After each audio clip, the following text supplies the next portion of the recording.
Master মশাই আমার বন্ধু ছেলেকে বলেছে কুকুরের রচনা মুখস্থ করে রাখতে, পরীক্ষায় আসবে। বন্ধু ছেলে কুকুরের রচনা ভালো করে মুখস্থ করে পরীক্ষা দিতে গেছে, কিন্তু পরীক্ষায় বাবা রচনা লিখতে দিয়েছে।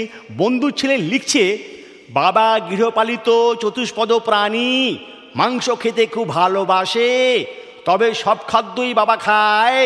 পোষা বাবা ছাড়াও রাস্তায় অনেক বাবা দেখতে পাওয়া যায়। ছোট বড় নানা ধরনের নানা রঙের বাবা হয়। বাবার 4টে পা, 2টো চোখ, একটা ল্যাজ, পায়ে ধারালো নখ আছে। অনেক জাতের বাবা আছে। এদের কারো লোম ছোট, আবার কারো লম্বা লম্বা লোম আছে। কারো কান খাড়া, আবার কারো কান ঝোলা হয়। বাবা শান্ত হয়, কিন্তু রেগে গেলে ভীষণ হিংস্র হয়ে ওঠে। বাবা হলো প্রভুভক্ত প্রাণী। সারা রাত জেগে বাবা বাড়ি পাহারা দেয়। বাবা ঘ্রাণ শক্তি এতই প্রবল যে পুলিশের বাবা ঘ্রাণের সাহায্য চোর ডাকাত ও খুনিদের ধরে। বাবা পাগল হয়ে গেলে ভয়ঙ্কর হয়ে ওঠে। পাগলা বাবা কামড়ালে পেটে 14টা ইঞ্জেকশন নিতে হয়। বাবা কামড়ালে সঙ্গে সঙ্গে টিটেনাস ইঞ্জেকশন নিতে হয়। বাবার কামড়ে জলাতঙ্ক রোগ হয়। এই রোগে অনেক মানুষ মারা যায়।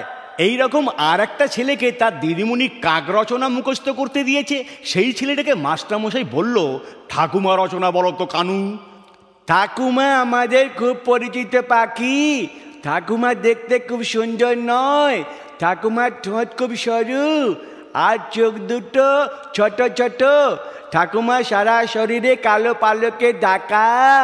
ঠাকুমা 2 প্রকারের, পাতি ঠাকুমা ও ডাঁট ঠাকুমা। ঠাকুমার গলার আওয়াজ খুব কর্কশ। স্বভাবও ভালো নয়। সুযোগ পেলেই ছো মেরে খাবার নিয়ে পালিয়ে যায়। তবে ঠাকুমা আমাদের খুব উপকার করে। রাস্তাঘাটের পচা নোংরা জিনিস খেয়ে পরিবেশকে পরিষ্কার রাখি। এই জন্যেই ঠাকুমাকে ঝাড়ুদার পাখি বলা হয়। মাস্টারমশাই আমি বলতে পেরেছি। মাস্টারমশাই কিছু না বলে ওর দিকে তাকিয়ে গালে হাত দিয়ে চুপচাপ চেয়ারে বসে পড়ল।